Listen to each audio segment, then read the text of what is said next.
चीन चालबाज 1967 से आज क्या हुआ तब और आज ये मैं बताता हूं आपको, और कैसे भारत के शौर्य ने तब चीन के विस्तारवाद को रोका था।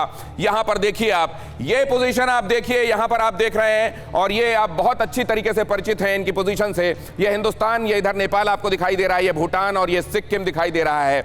नाथुला कहां है? नाथुला की पोजीशन यहां पर है, इस जगह पर। अब यहां पर क्या क्या कोशिश की गई थी चीन की तरफ से, वो आपको मैं दिखाता हूं अगली तस्वीर में। फिलहाल आप इस तस्वीर को देख लीजिए। अब इसको आगे जब मैं लेकर जाऊंगा तो आपको यह पता चलेगा कि 1967 में जब चीन की तरफ से कोशिश की गई थी नाथुला को, रेचेप्ला को अपने कब्जे में लेने की, तब हिंदुस्तान की तरफ से क्या किया गया था। इधर जो तस्वीरें आप देख रहे हैं, यहां लेफ्टिनेंट जनरल सगत सिंह आपको नजर आ रहे हैं। सगत सिंह साहब की बदौलत ही नाथुला में हमने वो तगड़ी शिकस्त दी थी चीन को कि 1962 के बाद के हमारे घावों पर मरहम लगी थी, और चीन को यह समझ में आया था कि माउंटेन वॉरफेयर अगर होगा तो हिंदुस्तान के सामने उसकी हैसियत क्या है।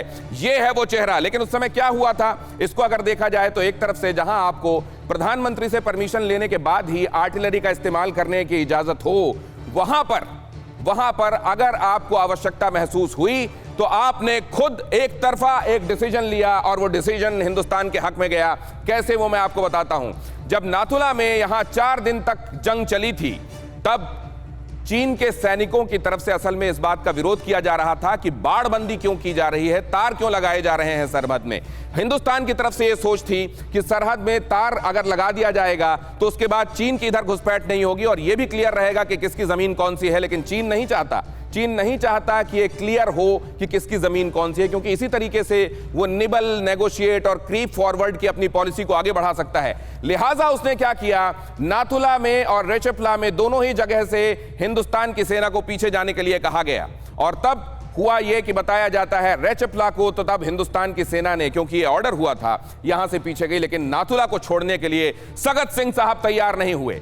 उन्होंने कहा कि अब नीचे से ऊपर की तरफ तोपें लाई जाएं, हम ऊंचाई की पोजीशन में हैं, एडवांटेज की पोजीशन में है, लिहाजा नाथुला में हम उनको पीछे की तरफ धकेलेंगे, और फिर ऊंचाई में उस जगह से जहां बहुत क्लियर कट दिखाई दे रहा था कि चीन के सैनिक किधर से आ रहे हैं, वो इनडिस्क्रिमिनेट फायर कर रहे थे, उनको समझ में नहीं आ रहा था, अंधाधुंध गोलियां चला रहे थे। लेकिन ऊंचाई में होने की वजह से सगत सिंह साहब की यह युक्ति काम आई, और यहां नाथुला में वो चोट मारी गई चीन को कि आज तक वो कराहता है। और यह है हिंदुस्तान का शौर्य। और इस तरीके से जो पॉलिटिकल लीडरशिप है, वक्त आने पर खुला हाथ देती है हिंदुस्तान की सेना को।